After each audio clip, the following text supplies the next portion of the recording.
we're going to do is essentially summarise some of the essential context of this little booklet that we produced last year, Laura and myself, and to save you the bother of having to read it. So if you listen carefully, you'll get the idea, but you'll be able to take away one of these booklets.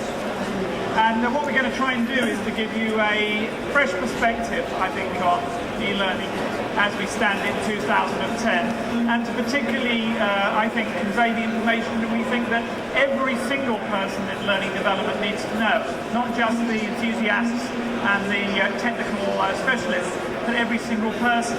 So let's just, first of all, remind ourselves that the learning methods that we use, and you'll see a broad range of methods listed up there, learning methods are surprisingly timeless.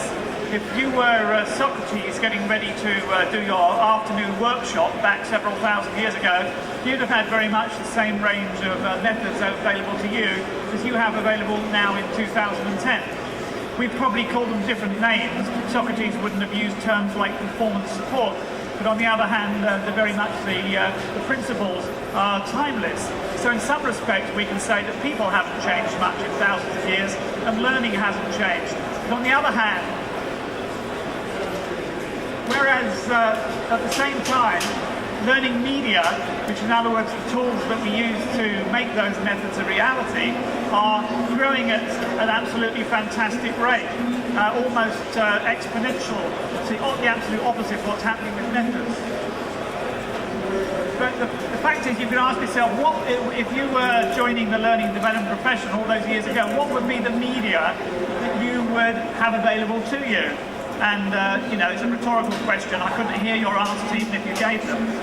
But you can see the sort of things that would have been available. And in those days, every single member of the teaching profession or of the learning development professions would know how to use every piece of kit. They would understand all of the media available to them. Surprisingly, in 2010, with this exponential rise in the range of tools, we've got a situation where there's now quite a big gap between the range of tools available and the knowledge available to use them. And I think that's a little bit of something to be a little bit anxious about.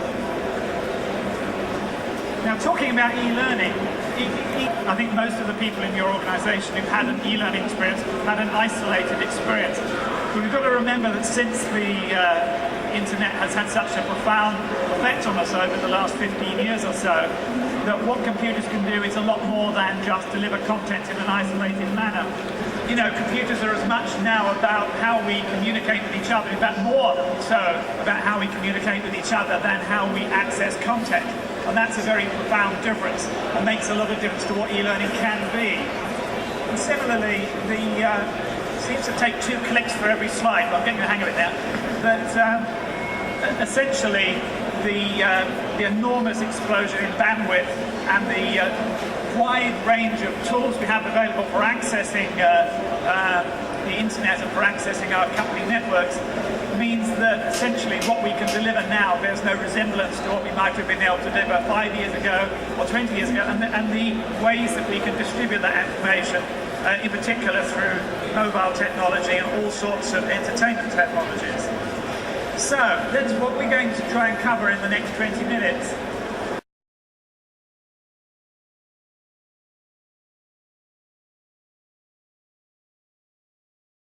The beauty, of course, of self-paced learning is often it's quite quiet on your ears. So apologies for the noise here.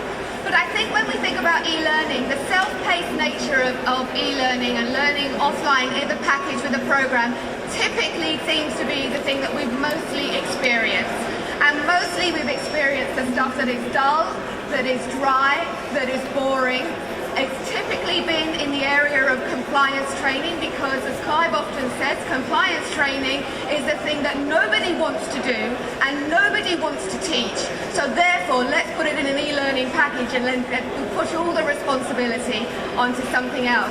But what we find in our organisation, where we're going out and we're hunting out stories, we're independent, but we're hunting out stories all the time about where technology and learning is actually making a difference in business. And I think one of the things that you need to be thinking about learning technology is that take your old preconceived ideas and put them to one side and think about the way that we can actually be able to do this. So if we just look at that, how can we harness the benefit of actually an individual being able to learn on a self-paced nature? And obviously you can make learning available to any employer any time when it's the right piece of content, which is right for people who are flexible working, who are on shift patterns, and when you need to get a consistent message out to a large number of in the organisation very quickly, very consistently. And often you can develop your own programs so that they really reflect your culture, your needs, your requirements. Both from a bespoke perspective, if you've got a very significant program, or if you need to get things coming out quickly and fast, you can actually use some of the rapid application development tools.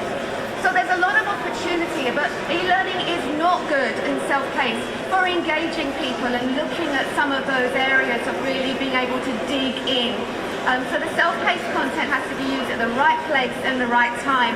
And for the delivery of training, sometimes called, when web conferencing is used for training, it's sometimes called virtual classroom, essentially allowing you to deliver live online sessions.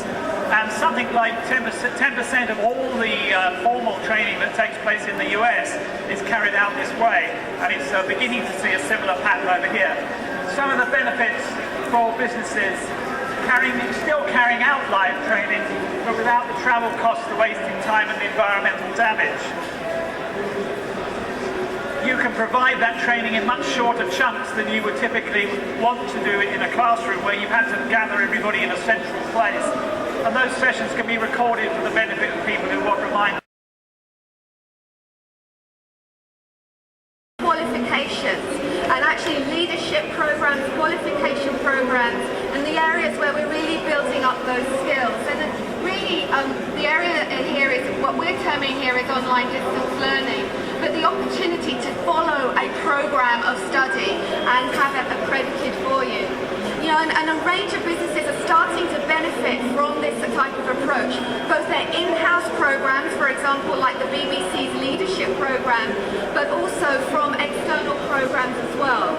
Because when you start to integrate learning technologies in those programs, it allows individuals, yes, to meet together, but also to work together, to study collaboratively together, to connect with each other, to keep each other on course as they go through the actual program, so that learning becomes an ongoing process rather than an event. And for those of us who are really struggling with measuring and demonstrating the application of skills back into the workplace, technologies allow us to start monitoring what it is that learners are actually doing with these programs without having to be there with them all the time.